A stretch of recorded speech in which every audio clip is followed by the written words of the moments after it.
কখন জীবন দেওয়ার জন্য রেডি হয়। মানুষ তো আসলে এই যে আমরা 24-এর যে ব্যাপারটা দেখলাম, এখানে কি ঘটছে, মানুষ কিন্তু ধরেন আমরা আইকনিক যে কিছু ব্যাপার স্যাপার ঘটছে, যে আপনারা শহীদ আবু সাইদ আপনারা জানেন যে একদম মানে 2 হাত প্রসারিত করে মানে সেজন্য মনে হচ্ছে যে আপনার একদম একদম ধরেন যে আরশের সঙ্গে তার একটা যোগাযোগ ঘটে যাচ্ছে, জানি মানে আমি রেডি। হ্যাঁ, এই যে রেডি টু স্যাক্রিফাইস, জনগণ কেন বা আমজনতা কখন আসলে রেডি হয় to sacrifice himself or to sacrifice herself, এটা কিন্তু আসলে একটু বোঝার ব্যাপার আছে। দেখেন, আমি যত জায়গায় কথা বলে দেখছি গত 15 বছর, আমি দেখছি যে পাবলিক বা ইন্টেলেকচুয়ালরা বা রাজনীতিবিদরা বা আরো মানুষ, আমি দেখছি কি জানেন, বাংলাদেশের আমজনতাকে তারা শুদ্ধ স্বরূপ করছে এই গত 15 বছর। কিরকম? মানুষ রাস্তায় নামে না, আমরা এত কিছু করি, মানুষ রাস্তায় নামে না, মানুষ রাস্তায় নামে না, মানে মানুষ যে রাস্তায় নামে না, আমি শুধুমাত্র এই আলাপই শুনে আসছি আসলে এতগুলো বছর, যে মানুষ নাকি রাস্তায় নামে না। কিন্তু দেখেন, ঘটনা কিন্তু ঘটলো আসলে অন্যটা। মানে যে ঘটনাটা ঘটলো সেটা কিন্তু আসলে মানুষই রাস্তায় নামলো, এবং বাংলাদেশের মানুষের ব্যাপারে পলিটিশিয়ানদের বা ইন্টেলেকচুয়ালদের যে ধারণা যে মানুষ রাস্তায় নামে না, সেটা কিন্তু আসলে সম্পূর্ণ কি হয়ে গেল, ভুল হয়ে গেল।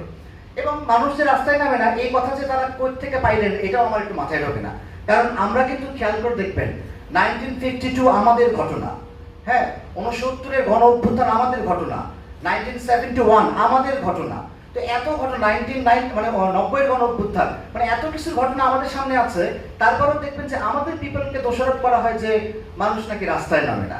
আসলে মানুষ কার কথায় রাস্তায় নামবে? মানে মানুষের তো রাস্তায় নামাটা কজ থাকতে হবে। মানে আপনি শাহাদাতের জন্য রাস্তায় নামবেন, আপনি শহীদ হবেন, আপনি দেশের জন্য রাস্তায় নামবেন, আপনি ধর্মের জন্য রাস্তায় নামবেন, বা আপনি আপনার আদর্শের জন্য রাস্তায় নামবেন। এই রাস্তায় নামার জন্য কিন্তু তার ভিতরে একটা কজ তৈরি হতে হয়। মানে সে আসলে কোন কজে সে রাস্তায় নামবে। কিন্তু 24-এর যে ঘটনাটা ঘটলো, যে এই কজটা তৈরি হয়েছে, আসলে মানুষ রাস্তায় নামার জন্য রেডি হয়ে গেল। তো এই জায়গায় আমার একটু মনে করতেছে, আপনারা মনে করতে পারেন এই একটা ছবি অভ্যুত্থানের সময় আমরা দেখছিলাম যে 3টা বা 2টা মেয়ে হচ্ছে একদম হাত এরকম করে একটা ছবি, বৃষ্টির মধ্যে একটা ছবি আছে। ইন্টারেস্টিং কাণ্ড হচ্ছে ফ্রেঞ্চ রেভলিউশনের সময়ও ঠিক সেম টাইপের একটা ছবি আমরা পাই।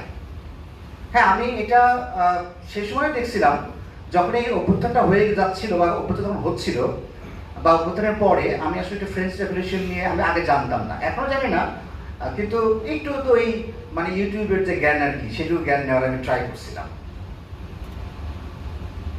তো আমি খেয়াল করলাম যে ফ্রেঞ্চ রেভলিউশনের যে ছবিটা,